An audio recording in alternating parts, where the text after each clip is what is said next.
तेरी शान पे सदके कोई धन है क्या, तेरी धूल से बढ़ के, तेरी धूप से रोशन, तेरी हवा पे जिंदा।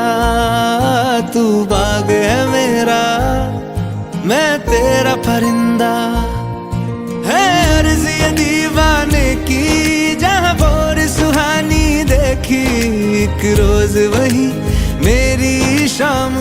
सत श्री अकाल जी, आदाब आज, नमस्कार, जय हिंद। मैं Amitabh Joshi, founder smart India global brand. Hindustan कैसे स्मार्ट बन सकता है, कितने दिनों में, कितने सालों में, और सबसे बड़ी बात, स्मार्ट की अवधारणा क्या है, परिभाषा क्या है, और कौन है वह शख्सियतें, कौन है वो पर्सनालिटीज, कौन है वो लोग जो हिंदुस्तान को फिर से स्मार्ट बना सकते हैं, सुपर बना सकते हैं, सुपर पावर बना सकते हैं, स्मूथ बना सकते हैं, या जैसा हम कल्पनाओं में सोचते हैं, जगत गुरु, सोने की चिड़िया, ये सब बना सकते हैं। जनाब 70 साल से हम पॉलिटिक्स के भरोसे हैं। पॉलिटिक्स ने कहीं ना कहीं डेमोक्रेसी को डैमेज करने का काम किया, और अब कौन वो लोग हैं, इसका समाधान क्या है कि वो डैमेज कंट्रोल हो, तो वो ग्लोबल ब्रेन है। विराट मस्तिष्क, ऊंची सोच समझ के लोग जो समाज के भीतर जीते हैं, जिनमें डॉक्टर है, इंजीनियर है, प्रोफेसर है, वीसी है, आईएएस है, आईपीएस है, एक दृढ़ संकल्प और दृढ़ इच्छा शक्ति रखते हैं। हर नई सुबह के साथ एक नई जंग लड़ते हैं। वो परिवार के मोर्चे पर लड़ते हैं, समाज के मोर्चे पर लड़ते हैं, लेकिन अंततः देश के लिए सोचते हैं। तो ऐसी प्रतिभाओं से, ऐसी एक्सीलेंस से मुलाकात और संवाद का दौर हमारा निरंतर जारी है। लेक सिटी उदयपुर के बाद हाड़ौती की राजधानी कोटा, जो आज एजुकेशन के लिए आधुनिक दौर में जानी जाती है, और उसके बाद अब अजमेर, ब्रह्मा जी की नगरी, ख्वाजा की नगरी, और पुरातन काल से शिक्षा के लिए, शिक्षा के अधुनातन प्रयोगों के लिए जानी जाने वाली नगरी, जहाँ ऐसी ही दो शख्सियतों से हमारी मुलाकात है। एक है डॉक्टर लाल थरानी, और दूसरी शख्सियत है डॉक्टर दीपा थरानी। डॉक्टर लाल थरानी बहुआयामी व्यक्तित्व के मालिक हैं। वह सिर्फ डॉक्टर नहीं है, सिर्फ हेल्थ के इश्यूज पर काम नहीं करते, सिर्फ हेल्थ से समाज को या देश को नहीं बदलते। वह रचनात्मक भी है अपनी कविताओं से, वह सिंगर भी है अपने गानों से, उससे भी बदल देते हैं कई बार, और लोगों को मनोबल प्रदान कर देते हैं। इसके अलावा जब जब संकट की घड़ी आती है, तो अजमेर में वे एक ऐसे डॉक्टर हैं कि सरकार के साथ कंधे से कंधा मिला करके खड़े नजर आते हैं। यही डॉक्टर दीपा का है। डॉक्टर दीपा मेडिकल कॉलेज में प्रोफेसर है, और इसके अलावा उन्होंने एमडी किया है, एमएस किया है, और उनका एक विशेष एक्सपर्टाइजेशन जिसको कह सकते हैं एक फील्ड में है, वो है बायोकेमिस्ट्री। और बायोकेमिस्ट्री की अजमेर संभाग में, उदयपुर संभाग में या जयपुर संभाग में ही नहीं, लेकिन ऐसा माना जाता है, जो उनके बारे में सुना है, वो अच्छी खासी एक्सपर्ट है, और अपने जीवन की प्रयोगशाला में बैठ करके कुछ ऐसे प्रयोग कर रही है जो 135 करोड़ इंडियंस के लिए सटीक हो सकते हैं। डॉक्टर साहब, आप दोनों को हमारे शो में उसमें बहुत सारे पड़ाव होते हैं, कभी हार, कभी जीत, कभी सफलता, कभी असफलता। डॉक्टर लाल के जीवन का विजन क्या है? ये आपने एक किताब का परिचय दिया था, काश में कुछ कर पाता जी। ये मेरे सोशल और मेडिकल फील्ड में बिल्कुल यथार्थ जो मेरे अनुभव हैं, उन्हीं को ही मैंने संकलित करके काश में कुछ कर पाता लिखा है। मेरे जीवन का एक ही उद्देश्य है कि जितनी ज़्यादा हम ह्यूमैनिटी के लिए काम कर सके, जितना ज़्यादा हम मरीजों के लिए, जितना ज़्यादा हम पीड़ितों के लिए, जितना ज़्यादा हम निराश्रितों के लिए काम करें, उतनी ज़्यादा मुस्कान मुझे, मेरे परिवार को मिले, आप सबको मिले। बस एक ही उद्देश्य। तो ये माना जाए कि मानव कल्याण अंततः आपका विजन है, और मानव कल्याण में सब लोग शामिल हैं। जी। डॉक्टर दीपा, आपकी लाइफ का विजन क्या है? मेरे लाइफ का विजन है कि मैं अभी तो अपने प्रोफेशन में ही हूँ फिलहाल तो, और साथ में अपनी फैमिली को भी संभाल रही हूँ। विजन यही है कि जब मैं रिटायर हो जाऊँ, उसके बाद मैं अपनी सेवाएं, समाज सेवा, अपना जो जीवन है समाज सेवा में अर्पित करूँ। आप किसी वर्ग विशेष के लिए काम करना चाहेगी, या एक महिला है तो महिलाओं के लिए? मेनली दुख से जो पीड़ित महिलाएं होती हैं उनका महिला उत्पीड़न में, जैसे मैं चाहती हूँ उनका कुछ अगर मैं हेल्प कर सकती हूँ तो। डॉक्टर लाल, आपने अपनी आरंभिक शिक्षा दीक्षा और फिर आपकी जो अंतिम डिग्रीज है वो कहाँ से हासिल की, और लगभग कितने सालों का सफ़र इस हेल्थ की दुनिया में आपको अजमेर में? देखिए, मैं शुरू से ही स्वास्थ्य के प्रति एक खुद का ही प्रयोग करता रहा हूँ। तो मेरी शिक्षा, मैं बर्थ भी अजमेर में हुआ है और प्रारंभिक शिक्षा जो है सेंट पॉल स्कूल के पास में है, सेंट थॉमस स्कूल। और मैं आपके जरिए लोगों को बताना चाहूँगा कि जिस तांगे में मैं जाता था सेंट थॉमस में, हम 20-25 बच्चे छोटे छोटे, वो आसाराम बापूजी का तांगा हुआ करता था। और एक मैं आपको और साझा करूँ कि जिस स्टैंड से हम लोग स्कूल जाते थे, उसी स्टैंड पे MBBS के दौरान ही मैंने MBBS ख़त्म करते ही क्लिनिक खोली थी DB चौक पे, जहाँ इर्द गिर्द बड़े गरीब कौम रहती थी, जिसमें आपके रेगर समाज भी है, दोगी समाज भी है, मुस्लिम समाज भी है। तो वहाँ करीब हम लोग 15 साल हम दोनों ने सेवाएं दी है। और वहाँ देखिए 10-10 रुपए की पुड़िया में हम लोग गुजारा कर रहे थे। और हम दोनों का वहाँ परिचय ये था कि साहब ये तो सेवा के लिए या क्लिनिक आई है। और कई बार तो आसपास के बहुत अच्छे डॉक्टर्स भी रेफर करते थे कि यार आप मेडिसिन बैंक बना रखी है, ये मरीज भेज रहा हूँ। तो जैसे ही मेरे बच्चे पैदा हुए, मेरे बच्चे बड़े हुए, मेरी श्रीमती ने कहा भाई इनकी भी शिक्षा दीक्षा करनी है, इनको भी बड़ा करना है, तो इस तरह से तो काम चलेगा। आप सरकार में फिर अधिकारी के रूप में फिर उसके बाद हम लोगों ने वो अस्पताल बंद किया और सेवाओं में आए। और मैं आपको बताऊं कि 98 में हम दोनों की सेवाएं हुई। मेरे 3-4 महीने मैं पहले आया, उसके बाद आप आए, और उसमें तत्कालीन चिकित्सा मंत्री राजेंद्र राठौड़ जी का बहुत बड़ा हाथ था हम दोनों के सर्विस में लाने का। 2.5 दशक हो गया जी, लगभग आपको सरकारी सेवा में आए। और 2008 से मैं 1 जनवरी 2008 से डिप्टी CMHO करीब 14 साल में रहा, उप मुख्य चिकित्सा स्वास्थ्य अधिकारी। और इसमें मैं जो नोडल ऑफिसर बना HIV एड्स लेप्रोसी, मैं आपको बताऊँ मैं 96 से कुष्ठ रोगी देख रहा हूँ, HIV के मरीज देख रहा हूँ। यहाँ तक कि HIV एड्स भारत में कभी आया भी नहीं था, नवज्योति इकलौता पेपर था। और मैंने नेशनल मेडिकल्स ऑर्गेनाइजेशन के बैनर तले मेडिकल कॉलेज में सेमिनार रखा, एड्स क्या है और क्या खौफनाक होने जा रहा है। 2.5 दशक का जो सफ़र होता है आसान नहीं होता है, उसमें बहुत सारे फंस जाते हैं। तो आपने शुरुआत कहाँ से की और अभी आप कहाँ हैं, और तब अजमेर कहाँ था और अभी अजमेर को उंगली पकड़ के कहाँ? देखिए, मैं जब DB चौक में क्लिनिक पे था तो सिंधी समाज के जरिए मैंने सिंधु सत्ता समिति के जरिए काफ़ी एक्टिविटीज़ की। उसी के जरिए हम दोनों निःशुल्क कैंप लगाते थे, टीकाकरण लगाते थे। और यहाँ तक कि विद्यालय परिसर से परिवार में मैंने एक ही प्रोजेक्ट चलाया स्वास्थ्य, जिसको ओंकार सिंह लखावत साहब, धर्मेंद्र ये अपने हारा साहब और तत्कालीन UIT चेयरमैन और सारे जो BJP कांग्रेस के नेता थे, उन्होंने इस प्रोजेक्ट को बहुत अप्रिशिएट किया। और मुझे खुशी है कि पावर ऑफ स्पोकन वर्ड्स क्या होता है। मैं एंसलम्स इंग्लिश मीडियम स्कूल में अपने सिंधी भाइयों के साथ सिंधी में बात करता था, मुझे पता भी नहीं था कि एक दिन मैं सिंधी अकेडमी चेयरमैन बनूंगा। 2000 से 2003 डिप्टी CMHO के रूप में जो किरदार आपने अदा किया जी, उसमें आपने जो इम्प्लीमेंट किया उसके बारे में उसमें मैं कुष्ठ रोग में मैं आपको बताऊं कि हमने कुष्ठ रोगियों में ऐसी जगह जाके चिन्हित किया, लोगों में एक दहशत थी। कोढ़ियों को दूर से हे दृष्टि से देखा जाता था। केकड़ी के एक छोटे से गांव में मैं जब विजिट किया, आंखों से जो कुष्ठ रोग से अंधा हो गया था, उसके पास से मटका रखा हुआ था, गांव वाले ने उनको जंगल में छोड़ रखा था। वहाँ मैं अपनी टीम के साथ गया, उस मरीज का वो आज भी फोटो है, उस मरीज के साथ मैंने बात की गांव वालों के सामने। मैंने उसको गिलास से पानी पिलाया, उसी गिलास से मैंने पानी पिया, और वो चीज़ बहुत बड़ी खबर बन गई, जिससे मुझे विदेशी अवार्ड विजेता मिला। CMHO, डिप्टी CMHO सरकार के बड़े ओहदेदार होते हैं, आते हैं, नौकरी करते हैं, वेतन पकाते हैं और चले भी जाते हैं।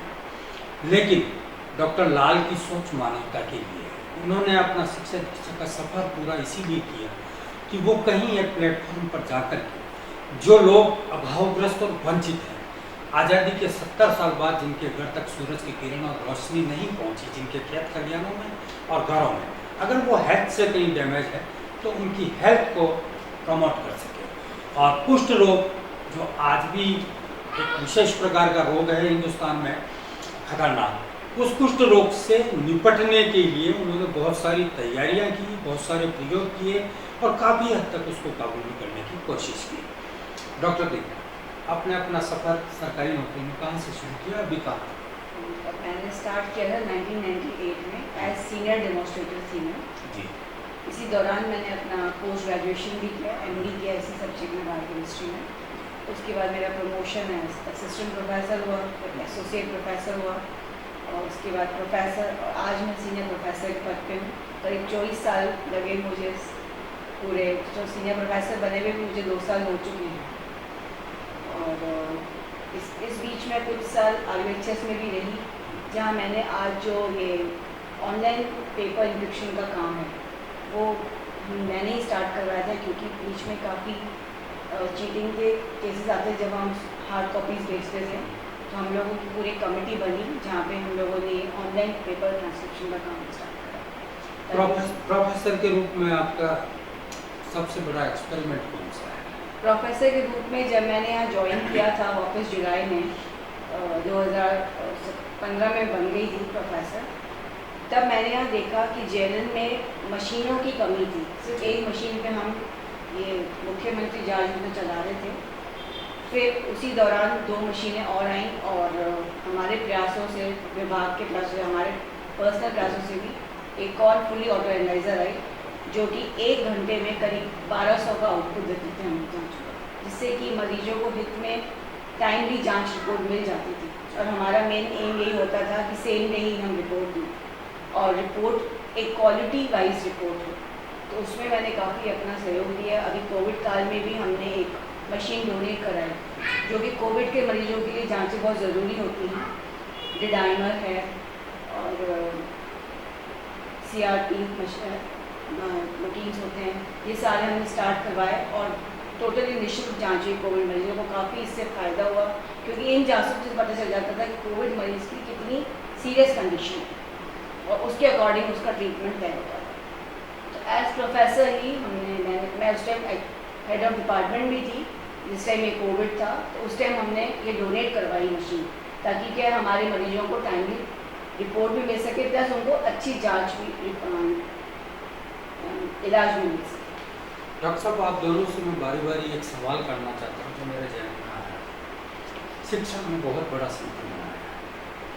हमने अपने बच्चों को डॉक्टर बना दिया, इंजीनियर बना दिया, CA बना दिया, IIT बना दिया, प्रशासनिक अधिकारी बना दिया, लेकिन एक अच्छा इंसान बनने का विश्वविद्यालय नजर नहीं आ रहा है, जहाँ से शिक्षा के सांचे में ढल कर एक श्रेष्ठ नागरिक बन सके। इस बारे में आप अपने अनुभव से निश्चित रूप से आपाधापी और बढ़ती हुई पॉपुलेशन में घटता हुए रोजगार, तो लोग अपने ही परिवार से विघटन का रूप लेते हुए छोटे छोटे जो संयुक्त परिवार में जो मेल जोल था, जो आपसी सद्भावनाएं थी, भाईचारा देखने को मिलता था। मुझे मालूम है वेकेशन में हम लोग, नानी भले अजमेर में थी, हम लोग 10-10 दिन 15-15 दिन जाके रहते थे। अब तो कोई एक दिन भी आता है तो हम सोचते हैं कि ये आफत कैसे आ गई। निश्चित रूप से ये भाव इसलिए आया है क्योंकि अब हर कोई एक छोटे छोटे परिवार में बट गया है, सिर्फ अपनी खुशियाँ, अपने बच्चे। उसमें भी आप देखो कि मैं अक्सर एक वेबिनार में भी देता हूँ कि डाइनिंग टेबल पे 4 जने बैठे हुए हैं, 2 बच्चे, हस्बैंड में, चारों के पास मोबाइल है, खाना भी खाते जा रहे हैं, बात तो कर ही नहीं रहे हैं। तो आखिर कहाँ जाएगी ये दुनिया? तो इस संक्रमण काल के लिए मेरा खुद का एक ब्लॉग आता है, live and love life by Lal, अब मोटिवेशनल ब्लॉग। तो मेरे ख्याल से ये सकारात्मक जो अभी सेमिनार्स हो रहे हैं वो हो रहे हैं, बहुत जल्दी हम लोग पूरा उस दौर में जाएंगे जहाँ ये सब आप ब्लॉग भी लिखते हैं जी। ब्लॉगर के अलावा और क्या क्या है?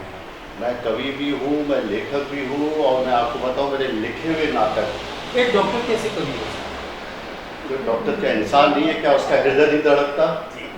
उसकी आंखें भी कुछ देख रही है, उसके कान भी कुछ सुन रहे हैं। तो जो हम देख रहे हैं वो जो मैं, कुछ लोग उसे कलमबद्ध कर लेते हैं, कुछ लोग बस आया गया कर लेके अपने जीवन व्यतीत कर लेते हैं। लेकिन मैं सोचता हूँ कि अगर भगवान ने हमें जीवन दिया है तो कुछ सोच के ही दिया है, तो जितना हम औरों के लिए जिएंगे उतनी हमारी लाइफ बढ़ेगी। और हो सकता है लाइफ के बाद भी हम जीते रहे, लोगों के जहन में, लोगों के दिमाग में, लोगों की बातों में। एक प्रोफेसर के रूप में आपको क्या लगता है कि जब आपने पढ़ाई की थी MBBS की और मेडिकल स्टूडेंट्स जो आया करते थे और अब जो आ रहे हैं उनमें कितना फर्क है? बहुत ज़्यादा फर्क है। अभी जो पढ़ाई बच्चे बहुत कैजुअली ले रहे हैं। हमारे ज़माने में एक क्रीमी लेयर आया करती थी और मुझे याद नहीं कि मैंने 18 घंटे से कम कभी पढ़ाई करी होती एज स्टूडेंट, MBBS स्टूडेंट। लेकिन आज के बच्चे तो क्लास अटेंड ही नहीं करना चाहते। आज ये स्थिति है कि बच्चों को, कि पेरेंट्स को हमें इन्फॉर्म करना पड़ता है कि आपके बच्चे क्लास अटेंड नहीं कर रहे। और जब हम पढ़ते थे तब ऐसा हो ही नहीं सकता कि हम लोग क्लास मिस करते हैं। हम लोग शाम तक, रात तक भी कोचिंग जाते थे। अभी बच्चों में पता नहीं वो उत्साह है ही नहीं। वो सोचते हैं एक बार हमने MBBS में एडमिशन ले लिया तो हम कैसे न कैसे डॉक्टर तो बन ही जाएंगे, 5 साल नहीं तो 8 साल में बन जाएंगे। आगे क्या है वो उसको इसलिए इम्पोर्टेंस दे रहे हैं क्योंकि उनका लक्ष्य होता है कि हमें PG करनी है, तो वो PG की तैयारी में लगे रहते हैं और क्लासेस वगैरह अटेंड नहीं करते। अभी क्वालिटी वो आ नहीं पा रही है, उनका इंटरेस्ट भी नहीं है। अब रीज़न तो पता नहीं, बिकॉज हो सकता है रिजर्वेशन ज़्यादा हैं, इस वजह से भी कुछ प्रॉब्लम आ रही हो। इसकी डेप्थ को बच्चे समझ नहीं पा रहे हैं। बच्चे अच्छे भी हैं, ऐसी बात नहीं है, लेकिन बहुत ज़्यादा फर्क है अभी के हमारे ज़माने में और अभी। एक बड़ा फर्क है।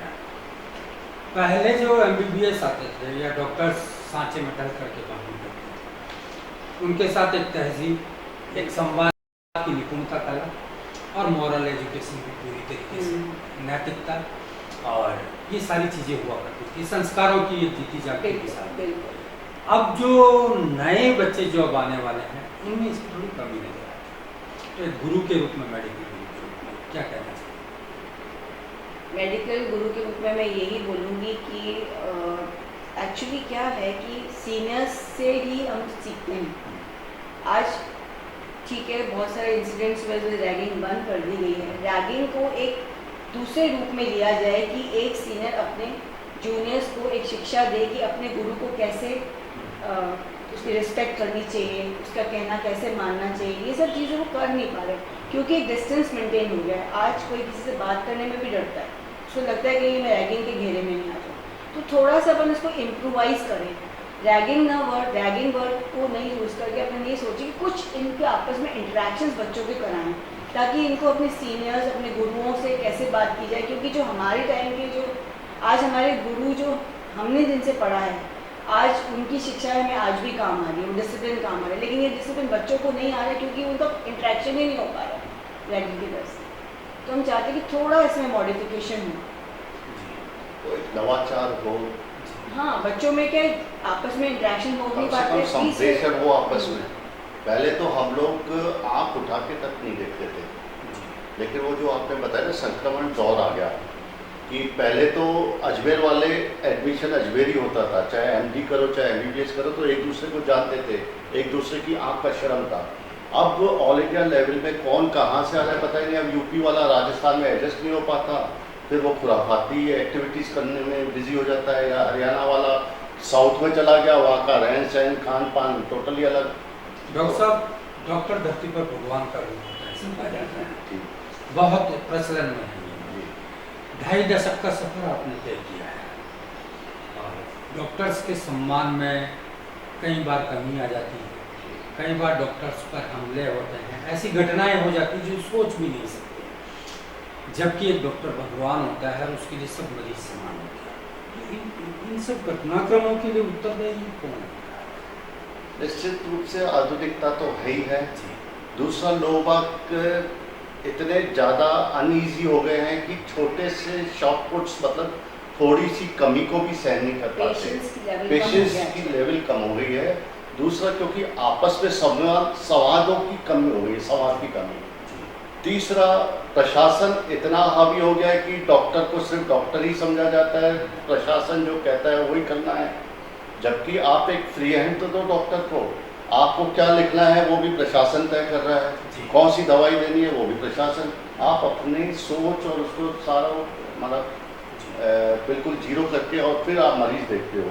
दूसरा, संवादहीनता का ये कारण भी है कि जब परिवार ही आपस में घट रहे हैं तो संस्कारों की कमी तो आ ही गई है ना। तो एक दूसरे की शर्म, लोक लाज कुछ भी नहीं रहा सवाल की धरती पर भगवान। मैं तो आज भी कहूँगा कि कोरोना में जितनी सेवाएं डॉक्टर्स ने मरीजों के लिए दी है वो इतिहास में कभी किसी ने नहीं दी है।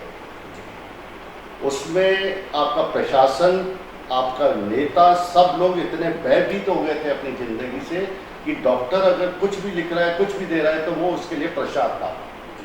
तो यही चीज़ आप कोरोना से पहले या बाद की स्थिति में भी लागू करें तो आज भी वो भगवान, देखिए अपवाद हर जगह है, लेकिन अपवाद को आप उसको जनरलाइज नहीं कर सकते। आज भी डॉक्टर अपना बेस्ट देता है। ऑपरेशन टेबल पे जब मरीज होता है तो डॉक्टर सिर्फ इसी सोच के साथ उसका ऑपरेशन कर देगा कि ये मेरी उपलब्धि हो, मैं इसकी नई जिंदगी दूं। हमारी जो हिपोक्रेटिक ओथ है ना, हम वो पता नहीं इतना हम लोगों के खून में हावी है कि हम हमेशा मरीजों के भले ही सोचते हैं। ह्यूमैनिटी ग्राउंड निश्चित रूप से अगर प्रोफेशन में है तो वो सिर्फ डॉक्टर्स और नर्सिंग के प्रोफेशन में है। राजस्थान में डॉक्टर बहुत है, सभी जगह है, और 2022 के दौर तक आते आते डॉक्टरों की संख्या बढ़ी गई। लेकिन मैंने ये देखा कि डॉक्टरों में लीडरशिप नहीं है, अपनी बात को कहने का जुनून, जिद और जज्बा नहीं है। लेकिन डॉक्टर लाल के भीतर एक लीडरशिप बनती है। वो लीडरशिप क्या है जिसका आपने कोरोना में प्रशासकीय अधिकारियों तक को मोटिवेशन देने के लिए उपयोग किया था। एक सिंगर की आपकी मैं आपको उसके बाद जहाँ लीडरशिप क्वालिटी के नुकसान भी होते हैं जी, और इसका मुझे खामियाजा भुगतना पड़ा क्योंकि न मेरे से लिया जाता है न दिया जाता है। तो इसलिए CMHO वाले पद पे तो मैं कभी आया ही नहीं। डिप्टी CMHO के अधीनस्थ काम करेगा, ये तय है। और जो सिस्टम है, हिसाब लेन देन करनी है, जो भी कुछ करना है वो CMHO के जरिए होता है। उसमें डिप्टी CMHO डॉक्टर लाल थदानी पूरे स्टेट पे अपवाद था और ये नया सिस्टम था। इसमें भी मैंने क्रांति लाने की कोशिश की जिसमें मैं फेल गया कि साहब डिप्टी CMHO सारे प्रोग्राम्स का नोडल ऑफिसर है, चाहे डेंगू हो, चाहे मलेरिया हो, चाहे स्वाइन फ्लू हो, चाहे आपका कोरोना हो। तो जब अच्छे काम है तो नाम CMHO का और बुरे काम है तो साफ डिप्टी CMHO का, क्योंकि उसको DDO पावर नहीं था। और ये मेरे लिए नुकसानदायक हो गया। किसी कारण से जो भी CMHO आया उसने मुझे निलंबित करवा के जयपुर भेज दिया। मैं उस घटनाक्रम के बारे में जानना चाहता हूँ जब कोरोना के दौरान जी, बड़े बड़े प्रशासकीय अधिकारी भी एक हताशा के दौर से गुजर रहे थे, तब अजमेर में जी, आपने वो कौन सा गीत गाया था? या अजमेर नहीं, मेरे को जॉइंट डायरेक्टर मेडिकल हेल्थ में था मैं जी, नॉन रेजिडेंट में। तो मुझे OIC बनाया गया नागौर का, फिर वहाँ से बीकानेर भेजा गया। तो मैंने देखा था क्योंकि प्रथम जो 3 दौर आए थे कोरोना के, तो प्रथम दौर में तो कर्फ्यू था, सिर्फ डॉक्टर्स दिखते थे सड़कों पे, बाकी कोई नहीं। तो उसमें भी हम लोग घर घर जाके विजिट करते थे। जो दहशत वाला माहौल चाहे नर्सिंग स्टाफ में चाहे मरीजों में देखा गया, तो उसमें जो मोटिवेशनल देना था वो दिया। लेकिन बीकानेर में मैंने कलेक्टर के सामने प्रस्ताव रखा कि साहब हमें एक गाड़ी दी जाए, लाउड स्पीकर दिया जाए, अटैक दिया जाएगा, हम उस पर गाने हैं। लेकिन उन्होंने कहा यार इससे कुछ बवालमेंट नहीं हो जाए। तब फिर मैंने व्हाट्सएप के जरिए अपना एक गाना किशोर कुमार का गाया, कब तक मन को अंधेरे चलेंगे, उजाले भरे दिन कभी तो आएंगे। उस किशोर कुमार के गीत ने वास्तव में जादू किया। न सिर्फ मैं भी पॉजिटिव हुआ क्योंकि मैं तीनों बार मैं सफल हुआ हूँ कोरोना से, और एक बार तो हम दोनों ऊपर के दोनों कमरों में। एक डॉक्टर का दिल भी 272 बार ही धड़कता है जैसे आम इंसान का दिल धड़कता है। और आम इंसान ऑक्सीजन के लिए मारा मारा फिरता होगा, लेकिन डॉक्टर्स के पास ऑक्सीजन होती है सर। और संगीत की साधना में क्या दवाइयों से भी ज़्यादा बल है? इसको डॉक्टर थरानी ने सिद्ध किया है। और जब बड़े बड़े सूरमा, बड़े बड़े अधिकारी एक हताशा के दौर से गुजर रहे थे कोरोना के समय, तब डॉक्टर लाल ने एक ऐसा कंसेप्ट दिया संगीत का जिससे फिजा में फिर से बहार आनी शुरू हो गई। मैं आपको इसमें जानकारी देना चाहूँगा कि कोविड के बाद से मेरी गायकी में भी सुधार हुआ और मेरे हर गाने में 3 शब्द आते हैं। संगीत एक साधना है, आप बाथरूम सिंगर है मतलब आप सिंगर हैं, अगर आपका दिल धड़क रहा है इसका मतलब आपको गाना तो आता ही है। तो जैसा भी है आप गाओ। हम मोहम्मद रफ़ी पैदा नहीं करने जा रहे हैं, हम लता नहीं पैदा करने जा रहे हैं, हम गायकी के जरिए मेडिटेशन की तरफ ले जा रहे हैं लोगों को, हम गायकी से साधना की तरफ उन्मुख कर रहे हैं सबको। तो music is meditation, music is worship, इसी नारे के साथ आज मेरी India international music lover society के साथ पूरे देश में 8 जोन में मेरे लोग ऑनलाइन काम कर रहे हैं। और आज हम अमिताभ बच्चन जी का भी 80 बर्थडे है आज उनका, तो और अमिताभ आपसे संवाद कर रहे हैं। और शाम को 7:30 से 9:30 हम लोग ये अमिताभ के गाने गाएंगे। तो ये एक उपलब्धि है। निश्चित रूप से ईश्वर भी मुझे पता नहीं कहाँ से शक्ति दे रहा है, और एक मेरी शक्ति तो साथ में है, आराध्य है। पत्नी जो होती है आराध्य होती है, और इनका साथ नहीं मिले तो शायद हम कुछ कर भी नहीं पाए। मेरे हर मेडिकल कैंप में, चाहे टीकाकरण हो, चाहे मरीजों को देखना हो, चाहे विद्यालय परिसर से परिवार में प्रोजेक्ट हो, इनको मैं हमेशा लेके गया ताकि सामने वालों को एक विश्वास रहे कि अर्धांगिनी नहीं, ये पूरी अंगिनी है हमारे साथ। आपके जो ब्लॉग होते हैं जी, उसमें हेल्थ से संबंधित क्या बात है? हेल्थ से संबंधित ही होती है। मेरा ये मान्यता है कि हेल्थ सिर्फ बीमारी से मुक्त होना नहीं होता है। हेल्थ, अगर आप मानसिक रूप से स्वस्थ नहीं है तो आप स्वस्थ नहीं है, अगर आप आध्यात्मिक रूप से कमजोर है तो भी आप स्वस्थ नहीं है। तो WHO की परिभाषा को तो मैं सबसे पहले बताता हूँ कि ये फिजिकल, मेंटल, सोशल नहीं, सामाजिक रूप से भी आपको स्वस्थ रहना पड़ेगा। विचारों में भी अगर आप गड़बड़ हैं, संक्रमण है, तो इसका मतलब आप स्वस्थ नहीं है, कहीं आप कमजोर हैं। डॉक्टर साहब, मैं आपसे पूछना चाह रहा हूँ कि ये मेंटल हेल्थ लोगों को काबू नहीं है, और ये जो दौर चल रहा है डिप्रेशन का, तनाव का, इसके लिए आपको क्या लगता है, इससे कैसे उबरा जा सकता है? क्या चीज़ें कारगर सिद्ध हो सकती है? क्योंकि हमारा यूथ हो, हमारे बुजुर्ग हो, लगभग सब लोग उस दिशा में जा रहे हैं। मेनली अभी जो प्रॉब्लम है वो यूथ के साथ ज़्यादा है, क्योंकि यूथ जो है एक आइसोलेटेड लाइफ जी रहा है अपने मोबाइल के साथ। तो क्या होता है, वो इंटरेक्शन नहीं करते किसी से भी, और वो ज़्यादा इंटरनेट की दुनिया में रह रहे हैं। वो अपनी किसी बात को वो एक्सप्लेन नहीं करते। तो उससे क्या होता है कि वो अपनी कॉन्वर्सेशन नहीं करते, तो अपनी जो फीलिंग्स हैं वो भी शेयर नहीं कर पाते हैं, और खुद ही अपने जज बन जाते हैं। मैं सही बताऊं, अभी मैं लेट इसीलिए हुई कि मैं कोई इसी तरह के केस को सॉल्व करने में लगी हुई थी। मैं उसको अभी यहाँ पे बोल नहीं सकती हूँ, लेकिन हमारे डिपार्टमेंट की ही बात थी।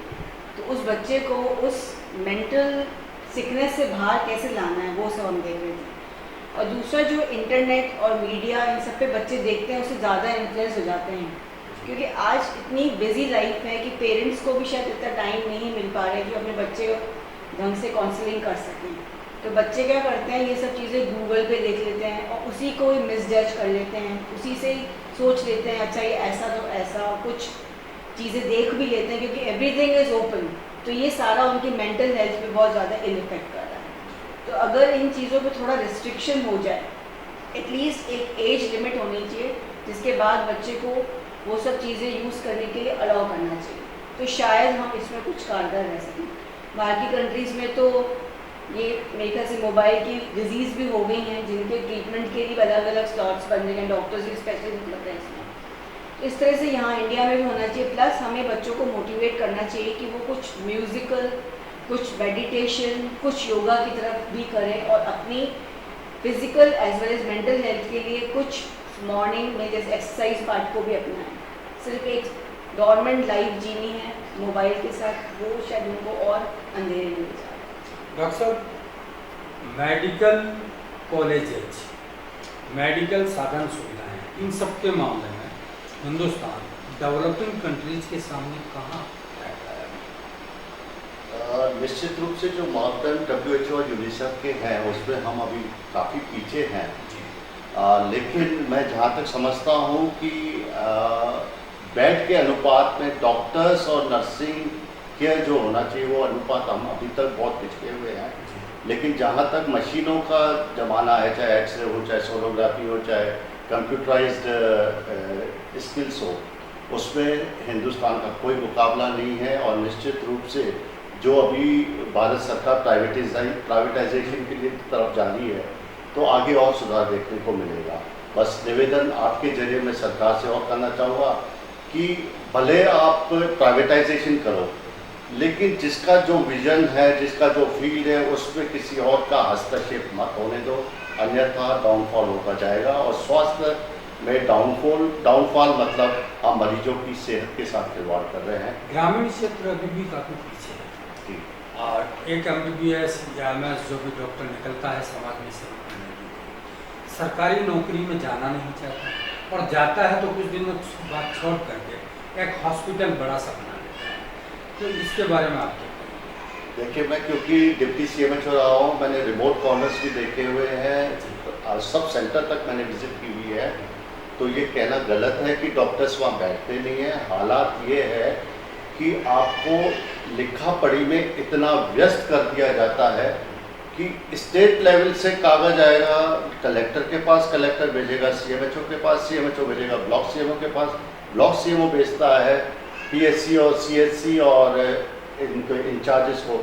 इसकी इंफॉर्मेशन चाहिए। अब आप देखिए, इंफॉर्मेशन एक बार भेजी जाती है, लेकिन अलग अलग प्रशासनिक अधिकारी मांगते हैं, फिर उनको दिया जाता है। अब हर जगह सोनोग्राफी काम नहीं करती, हर जगह आपका नेटवर्क काम नहीं करता, फिर हाथ से बैठ के करो, फिर आपका वो पटवारी भी विजिट करेगा तो वो अलग मीटिंग लेगा, आपका तहसीलदार विजिट करेगा वो अलग मीटिंग लेगा, आपका SDM कलेक्टर अलग लेगा। तो इसमें जो वक्त जाया होता है ना, मेरे कहने का और निवेदन कि प्रशासनिक अधिकारियों में जो दक्षता, जैसे मैं पब्लिक हेल्थ विशेषज्ञ हूँ, तो मेरा दायित्व है कि मैं सिर्फ एडमिनिस्ट्रेशन संभालूँ, लेकिन अभी मुझे मरीजों की देखरेख के लिए भेजा गया आखिरी साल। ऐसे ही डॉक्टर्स को आप फील्ड में न रख के सिर्फ मीटिंग्स में घुमाते रहोगे तो वो मरीज कब देखेगा? हर हाल में जिंदगी कौन दे सकता है, सरकारी डॉक्टर या प्राइवेट? नहीं, डॉक्टर तो डॉक्टर है, उसको प्राइवेट तो आप लोग बनाते हो। मैं आपको बताऊं कि मैं जहां मरीज देखता हूं, लोग आप बोलते हैं कि साहब छुट्टी दो, या आप ये लिखो या वो लिखो, और आप जो कमीशन हमें से लो, और मैं साफ मना कर देता हूँ। पिछले 1 साल से मैं मरीज देख रहा हूँ, वो सारा सिस्टम बंद है। तो ये व्यक्ति के ऊपर निर्भर करता है कि आप कितना मरीजों को मरीज के रूप में लेते हैं, कितना उसे इंसान के रूप में लेते हैं, है ना। लेकिन हर डॉक्टर मरीज को मरीज के रूप में ही देखता है, उसका सेवा परमो धर्म है। बस उसमें अगर एक आध अपवाद होता है, उससे पूरी कौम को खराब किया जाता है। ऐसा कुछ भी नहीं है। आज भी इंडियन मेडिकल एसोसिएशन डॉक्टर्स के हित की बात करता है, लेकिन फिर उस पर हावी हो जाता है प्रशासन, उस पर हावी हो जाता है जनतंत्र और नेता लोग, जो हमें उन्मुक्त होकर काम नहीं करने देता। वुमेन एम्पावरमेंट को लेकर के बहुत हल्ला मचता है। सरकारें अपना राग लापती, मीडिया अपना राग लापता है, और NGOज अपनी तूती अपना राग। डॉक्टर दीपा, क्या वुमेन एम्पावरमेंट की दिशा में 70 सालों में हम 4 कदम भी नहीं बढ़े वुमेन एम्पावरमेंट की दिशा में? और इस पे आप,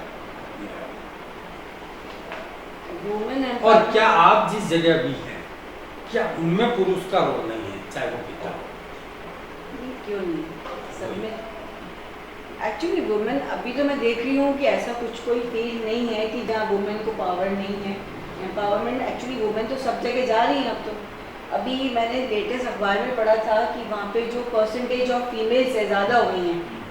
आज जो वर्क फ्रॉम होम स्टार्ट हुआ था ड्यूरिंग कोविड पीरियड, तो मैंने अभी थोड़े दिन पहले रिसेंटली पढ़ा था कि अब जो परसेंटेज ऑफ वुमेन है वो ज़्यादा हो गई काम करने वाली एज़ कम्पेयर टू मैन, क्योंकि उनको एक कंफर्ट जोन मिल गया वर्क फ्रॉम होम करने के लिए। और मेरे ख्याल से सरकार इसमें काफ़ी कर तो रही है, अब उसका फ़ायदा हम कितना उठा पा रहे हैं तो पर्सन टू पर्सन भी वेरी करता है। विमेन एम्पावरमेंट पे मैं थोड़ा ऐड करना चाहूँगा। 5 साल पहले इसकी केंद्रीय सरकार में मंत्री रही हैं मेनका गांधी जी, और उनका change.org होता है जिसपे लोग अपनी समस्या के जरिए पार्लियामेंट तक बात पहुंचाते हैं। तो वो वेबसाइट भी मेनका गांधी जी ही चलाती है, और उसको रूल्स में फ्रेम करने का काम मेनका गांधी जी करती हैं। तो change.org के जरिए ही मेरे पास, क्योंकि उसमें मेरे काफ़ी जो सुधारात्मक या सकारात्मक विचार होते हैं, मैं अपलोड करता रहता हूँ।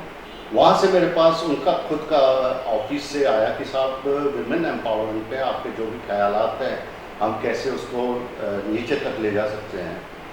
तो उसको मैंने सांसद से लेकर नीचे तक की इवन जो महिला सांसद है वही वुमेन एम्पावरमेंट के लिए जब वहाँ पे वोटिंग होती है तो उपस्थित नहीं होती है। खैर, मैंने जितने भी सुझाव भेजे थे, मेरे पास अभी भी ईमेल मैडम का है कि आपका बहुत बहुत धन्यवाद। आपने जितने भी सुधारात्मक 15 से 20 बिंदु मैंने दिए थे वो सब के सब बिना चेंज के पार्लियामेंट कमेटी ने अप्रूव कर लिया है और ये लॉ बन गया है। आपके व्यक्तित्व का एक और पक्ष है, सिंधी भाषा अकादमी के आप जी बड़े अहदेदार हैं और वहाँ रहते हुए अपने सिंधी भाषा को प्रचलन में लाने का, बहुत पुरानी भाषा है और सिंधी से ही हिंदी है और सिंध से ही हिंदू है, हिंदू की उत्पत्ति वहीं से है। उसके लिए आपने क्या प्रयास किया और अभी ये जुबान कितनी पॉपुलर है या होना वाली है? देखिए, जुबान पॉपुलर होने के लिए एक मूवमेंट जो होता है ना, वो मूवमेंट हो ही नहीं पाया। बेसिकली हमारी सिंधी कौम जो है वो व्यापारिक कौम है, बिल्कुल खाली हाथ है। तो सबसे पहले प्रश्न तो उठा रोजी रोटी का।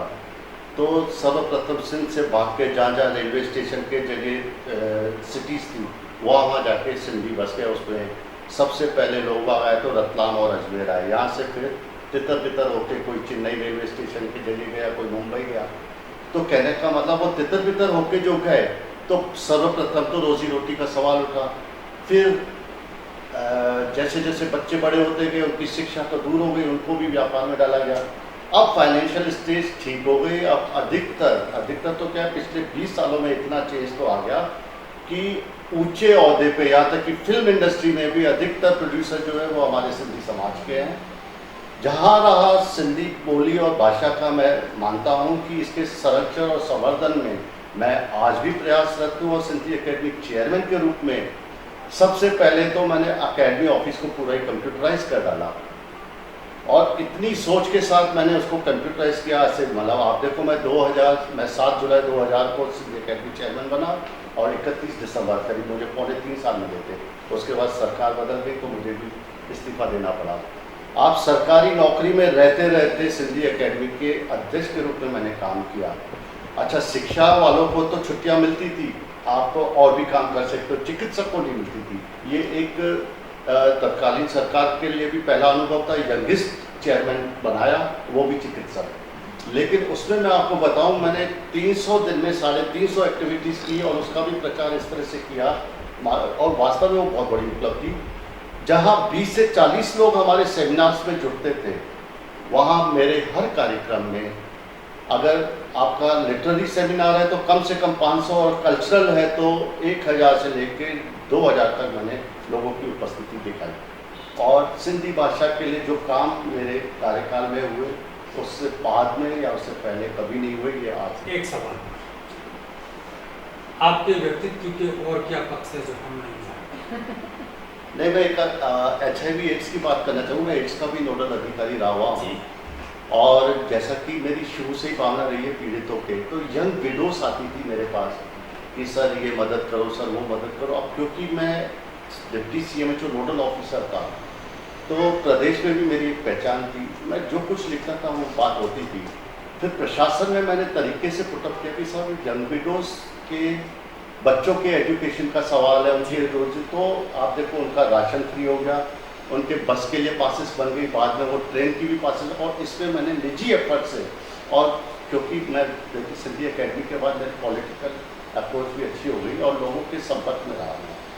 फिर क्योंकि एक सोच होती है कि मदद करो, तो उस मदद में मैंने कईयों के साथ उठा बैठा हूँ, कईयों से मदद भी ली है।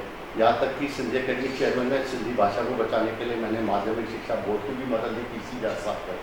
डॉक्टर लाल के व्यक्तित्व का एक प्रबल पक्ष ये तो है कि जो लोग समाज के आखिरी कोने पे बैठे हैं, आखिरी छोर पे बैठे हैं और जहाँ लोकमंगल पहुँचा ही नहीं, लोकमंगल नाम की बस क्या होती उन्हें नहीं पता है, वहाँ डॉक्टर लाल ने सरकारी नौकरी में रहते हुए अपनी सीमाओं से परे जाकर के HIV एड्स जैसी गंभीर समस्या से मुकाबला किया और उससे निपटने के कारगर तरीके बताए। और जो विडोज महिलाएं आती थी उनके बच्चों की हेल्थ और एजुकेशन, इन सब चीज़ों को लेकर के लिए उनके पुनर्वास भी हो गए, उनके पुनर्वास भी हो गए। तो आज कौन परवाह करता है, ये सबसे बड़ा सवाल है। आपके व्यक्तित्व का और कोई पक्ष जिसे कोई नहीं जानता हो। आप रचनात्मक है, कवि हैं, आप ब्लॉगर हैं, आप सिंधी भाषा के लिए आपने किया है, जंग लड़ी है, साहित्यकार हैं आप, और एक डॉक्टर हैं अच्छे। इसके अलावा और क्या है? एक सिंगर है, इसके अलावा क्या है? बस मैं इनका पति हूँ और परिवार का भी मुखिया बना हुआ हूँ। मेरे पोती है, दोहती है, और इन दोनों के फ़ोटो अपलोड करता हूँ कि कन्या अपवाद नहीं है, या कन्या, दोनों कन्याओं के साथ अगर मैं फ़ोटो ले रहा हूँ तो एक वो भी मैसेज है, क्योंकि आज भी बेटी और बेटे का जो फ़र्क दिया जाता है समाज में, मैंने वो भी एक संदेश देने की कोशिश की है। महसूस करते हैं कि फैमिलीज न्यूक्लियर हो गई, बिल्कुल और महसूस जो किया। जॉइंट फैमिलीज थी वो ज़्यादा बढ़ गए थे। बिल्कुल। पारिवारिक और सामाजिक संस्थाएं जो है वो लगभग विलुप्त होती जा रही हैं। मैं आपको बताऊं, जो पुराने ज़माने में सामाजिक संस्थाएं थी, आज करीब करीब हर कोई अपने अपने हित की बात करता है। किसी की वो व्यापक दृष्टिकोण, व्यापक सोच के साथ ऐसा कुछ नहीं है। कुछ एक NGOs आज भी सरकार से मदद लेकर उसका बेस्ट टू बेस्ट आउटपुट दे रहे हैं, है ना, लेकिन अधिकतर संस्थाएं से छोटे मोटे कार्यक्रम करके और उसको प्रतिष्ठित कर लेते हैं। मैं सबसे यही आपकी जगह निवेदन करना चाहूँगा कि ज़िंदगी दोबारा नहीं मिलने वाली, आपको सांसें दोबारा नहीं मिलने वाली। ये आपकी सांसें भी उधार है ऊपर वाले की, तो ऊपर वाले ने अगर आपसे कमज़ोर किसी को बनाया है तो आप उसको अपने लेवल तक मत लेके आओ, लेकिन उसकी इतनी मदद करो कि वो अगर मुस्कुराए तो ऊपर वाला भी बारिश बरसे आपके ऊपर मेहर करके बरसे। तो यही एक सोच होनी चाहिए हम सबकी, तभी आप काम कर पाएंगे। डॉक्टर दीपा के व्यक्तित्व का कोई पक्ष जिसे डॉक्टर साहब भी ना जाने, दुनिया भी ना जाने, हम भी ना जाने? ऐसा तो शायद कुछ भी नहीं है, सारी विशेषताएं डॉक्टर साहब में ही है ज़्यादा करके। देखो, अब ये है कि मैं इनको इतना टाइम दे देती हूँ, मैं इनको डिस्टर्ब नहीं करती हूँ। आपने जो मकाम तय किया है जी, उसकी चुनौतियाँ क्या थी, और डॉक्टर साहब के साथ मिलकर के वो हल कैसे? बिल्कुल सारा चुनौती knowledge थी, है। क्योंकि नहीं, मैं बता रही हूँ कि जब मेरी शादी हुई, उसके बाद नेचुरली फैमिली भी हुई, तो सबसे पहले तो मेरे जो इन-लॉज हैं उन्होंने मुझे बहुत सपोर्ट किया। जी। उसके बाद हम दोनों, जैसे हम लोग क्लिनिक के हिसाब से हम लोग थोड़ा अलग भी रहे, तो उससे हम डॉक्टर साहब का सपोर्ट हमेशा ही रहता था, वरना मेरे लिए ईजी नहीं था कि मैं 2 बच्चों के बाद अपना पोस्ट ग्रेजुएशन कर सकूँ और अपनी जॉब में इतनी फेथफुल और इतना नाम कर सकूँ, क्योंकि जब तक फैमिली सपोर्ट नहीं करती है तब तक एक फीमेल आगे नहीं बढ़ सकती। और मुझे फैमिली सपोर्ट हमेशा ही मिला, चाहे वो डॉक्टर साहब हों या उनके पेरेंट्स हों। वो मेरे पेरेंट्स से भी ज़्यादा उन्होंने मेरा ध्यान रखा। आज वो नहीं है, लेकिन तो भी मैं हमेशा उनकी थैंकफुल रहूँगी। तो ये है डॉक्टर लाल और डॉक्टर दीपा, राजस्थान के ख्यातनाम हेल्थ एक्सपर्ट, और आज इनसे हमारी मुलाकात हुई, संवाद हुआ, लेकिन सिलसिला थमेगा नहीं, रुकेगा नहीं। आगे क्या उपलब्धियां हासिल करते हैं, क्या अचीवमेंट करते हैं, हम इनसे फिर मुलाकात करेंगे। आज के लिए बहुत बहुत शुक्रिया। आभार।